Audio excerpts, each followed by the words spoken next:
नोंथांमोननिसिम आङो रादाब बुथुमगिरि हिसाबै आं धेमाजि जिल्ला एक्सएनएबि इउनाइटेड फराम जानानै आं बरायग्रोना लानाय जाबाय। बे रादाबनि गेजेरजों धेमाजि जिल्ला एक्सएनएबि इउनाइटेड फरामनि जि मावनो गोनां दङ फैबाय थानाय समफोराव बेखौ लानानै जोङो धेमाजि जिल्ला एक्सएनएबि इउनाइटेड फरामनिफ्राय लानानै बोसोनगिरिनिफ्राय लानानै दैदेनगिरिसिम जोङो थांनाय 12 अक्ट'बर बेहाय जोङो धेमाजि जिल्ला एक्सएनएबिनि सिमिन सापरियाव थानाय नैबे जोंनि नब्लां बा अफिसाव जोङो मोनसे जेनेरेल मिटिं बा गेवलां मेल लानाय जायो।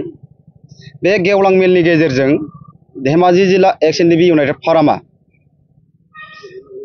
गुबुन गुबुन माहारियारि आफादफोरावहाय जोंनि सोद्रोमाफोरा लेथेर फेथेर जाना दंमोन।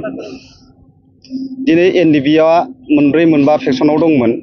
दा बेखौ नोजोर बोनानै धेमाजि जिल्ला एक्सएनएबि इउनाइटेड फरामा सारेन्डारनिफ्राय लानानै आरो जोंनि बेसेबां साफ्रोम बारग' एनडिपिफोरखौ लानानै मुंख्लं न'खरफोरखौ लानानै जोङो मोनसे गेवलां मेल जिरायनाय जायो। बे गेवलां मेलानो जाहैबाय जोंनि थाखाय बिराद गिदिर मोनसे जोंनि स्टेटमेन्ट। मानोना दिनै जोङो खौसेथियाव फैनो हाबाय, जा सारेन्डारबो थाबाय आरो जोंनि बारग' एनडिपिफोरबो गासैबो सोद्रोमाफोरा थाजोब्बाय आरो मुंख्लं न'खरफोरबो थाबाय। दा बैफोरखौ नोजोर होनानै जोङो बै जेनेरेल मिटिंखौ जों लानाय जादोंमोन। दा बे जेनेरेल मिटिङाव जोङो माखासे जों थांखि दैखांनाय जादों। जाय थांखिफोरखौ लानानै जोङो सिगाङाव दोननानै जों खामानि मावनो आवगायदों। थांखिफोरा जोंहा जोंनि एनडिपिनि मावनो गोनां जेलाव थानाय फाउन्डार रन्जन दैमारि सार आरो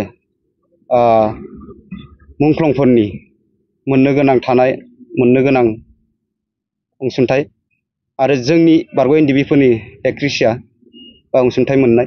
दा बैफोरखौ सिगाङाव दोननानैनो जोङो बैफोर थांखिफोरखौ जों लानानै खामानि मावनो नागिरदों आरो बेखौ लानानैनो जोङो थांनाय 12 अक्ट'बराव जोङो जेनेरेल मिटिंखौ लानाय जादों आरो बे जोंनि थाखाय बिराद मोजां मेसेज। मानोना जोङो सारेन्डार आरो जों गासैबो खौसेथियाव थानानै जोङो बे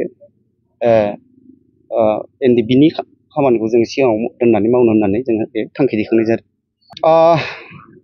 धेमाजि जिल्ला एक्सएनएबि इउनाइटेड फरामनि आङो आफादगिरि महरै आङो नोंथांमोननि फोसावनायनि गेजेरजों आं बेखौ बुंनो लुबैयो बा बुंगोन। मानो होनबाथाय आङो मिथिनायाव आरो आं मिथिखायो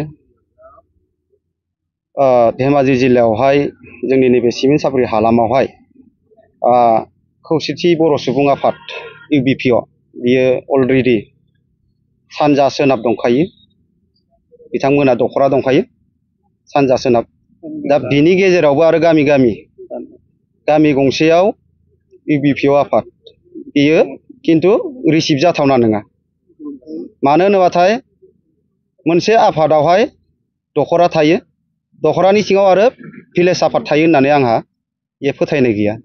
जुदि मा मिनिंखौ लाना दादों आंहा बेखौ बुंनांगौ गैया। खिन्थु बे आफाद दानायनि बेलायावहाय खिन्थु उननि पर्यायाव माबा मोनसेफोर जायोबा रेसपन्सिबिलिटिया बिसोरनाव थागोन, बिसोरनि रेसपन्सिबिलिटि जागोन बियो बेहाय। खिन्थु आङो गामि आफाद दानाय बा बेखौ आङो आंनि बेक्ति फालनिफ्राय आङो मोजां नुहुरा। बेखौ आं डाइरेक्ट बुंगोन। मानोना दिनै जोङो दाख्लै जों 12 अक्ट'खालि जि जोङो थांखि आजावदों बे थांखियावनो जोङो दैखांखानाय दङ। जोंनि मेम्बारफोराहाय जोंनि एक्टिभ मेम्बारानो जा बोसोनगिरिफोरानो जा माखासे आफादफोराव हाबसोमनानै दङ। धेमाजि जिल्लानि जा बारग' एनडिपि सोद्रोमाफोरा बिथांमोनखौ थाबैनो जोङो लाबोफिननायनि बेबस्था लागोन आरो ओंखारबोआबा बिथांमोनखौ लिंहरनानै जोङो बेक्ति हिसाबै जोङो सावरायनाय जागोन। दा आउट अफ बिटिआरनि आङो बारग' एनडिपि हिसाबै आं थोंजों बुंगोन। मानोना बर'आ मोननै फांसनाव थाबाय, सि सिडिउल आरो नन सि सिडिउल। मानोना मोनसेया जाहैबाय बिटिआर, मोनसेया जाहैबाय बिकेडाब्लिउसि। दा जोङो नन सि सिडिउलनि जोङो बिकेडाब्लिउसिनि सोद्रोमा, आं सासे बारग' एनडिपिबाबो। खिन्थु बेहाय जे जों सुक्तियाव जे जों दंफायोमोन एनडिपि हिसाबै, खिन्थु जों जे मान मर्यादा मोननांगौमोन खिन्थु दिनैसिमबो काउन्सिलनिफ्राय जोङो जेबो जोङो अनसुंथाइ मोननाय जायाखै आरो जोङो थांफैबो जोङो मोननायबो जाबावाखै। बे सिदा खोथा। आं थांनाय जिथुनाखि सिगनेटरिफोर बिथांमोना फेलार जादों। मा बुङो? नों गबिन्दआनो जा, फेरेंगायानो जा, सावरायग्रायानो जा, आरो आं बुंबावगोन सिगनेटरि हिसाबै 3 कमिटि दाना होदोंमोन एनडिबिनि खामानिखौ मावनो थाखाय।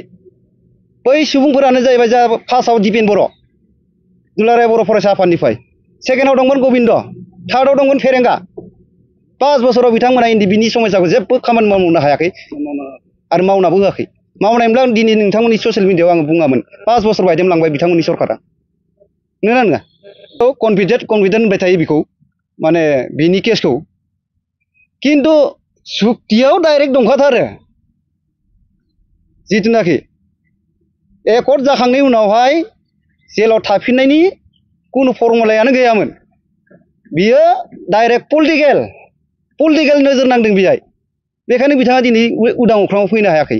आं आसा खालामदों धेमाजि जिल्लानि एक्स एनडिबि इउनाइटेड फरामनि जानानै आफादगिरि महरै एबारनि फैबाय थानाय 5 बोसोरनि जिथुनाखि गभर्नमेन्ट हाग्रामानि मानगोनां हाग्रामा सरकारनि दैदेननायाव निश्चय एनडिबिनि समस्या जोबगोन। जेलाव थानाय मुंख्लंफोरनि आरो जोंनि एनडिबिनि सोद्रोमाफोरनि समस्या जोबगोन होननानै आंहा 100% फोथायनाय दङ दानि नैबे हाग्रामा महिलारि बिथांनि सरकाराव।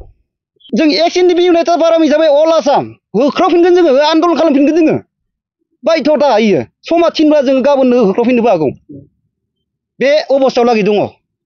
मुंख्लं दहायबो बुंदों 100% एबार हाग्रामा महिलारि सारनि दैदेननायाव एबार 5 बोसोर सरकार चान्स मोनदों, निश्चय मावगोन। आरो जों साननैसोनि गेजेरावनो जोङो सरकारा बिथांमोना फुल प्रेजेन्ट जाजोबोबा जों निश्चय मेसेज मोनगोन होननानै आंहा मोनसे फोथायनाय दङ एक्स एनडिबि इउनाइटेड फरामनि आफादगिरि जानानै। नंगौ, समाज फोसाबनायाव, लाइमोनफोरखौ फोसाबनायावहाय दिनै बर'नि माहारियारि आफादफोरानो मोनफ्रोमबो आफादानो बिहोमा दङ। दुलाराय बर' फरायसानिफ्राय लानानै, बर' साहित्य सभानिफ्राय लानानै, आबोबनिफ्राय लानानै, धर्म आफादनिफ्राय लानानै आरो एक्स एनडिबिनिफ्राय लानानै रावबो गाज्रि जाजानो लुबैया सासे गथ'खौ। दा बैखौबो जोङो जिथुनाखि 12 थारिखआव जिथुनाखि जों गेवलां मेल लानाय, बेयो जों थांखि दैखांना लानाय जाखादों। आरो बे थांखि दैखांनायखौनो सिगाङाव दोननानै जों खामानि मावगोन एक्स एनडिबि इउनाइटेड फराम। आं नैबे थांखि आरो नोजोरखौ आंनिफ्राय बा इउनाइटेड फरामनि जानानै आङो थांखि आरो बे आफाद दानायनि थांखि बा नोजोराव आं दहायबो बुंदों रोखा। उननि माबा मोनसे जायोब्ला समाजाव गामि वेस्टआव गावजों गाव जुदि मोनसा मोनसि मोनलायनाय फैयोबा बेनि रेसपन्सिबिलिटिया बिसिनाव थागोन होननानै आं दहायनो बुंदों। आरो निश्चय बिथांमोना बेनि रेसपन्सिबिलिटिखौ लानांगोन।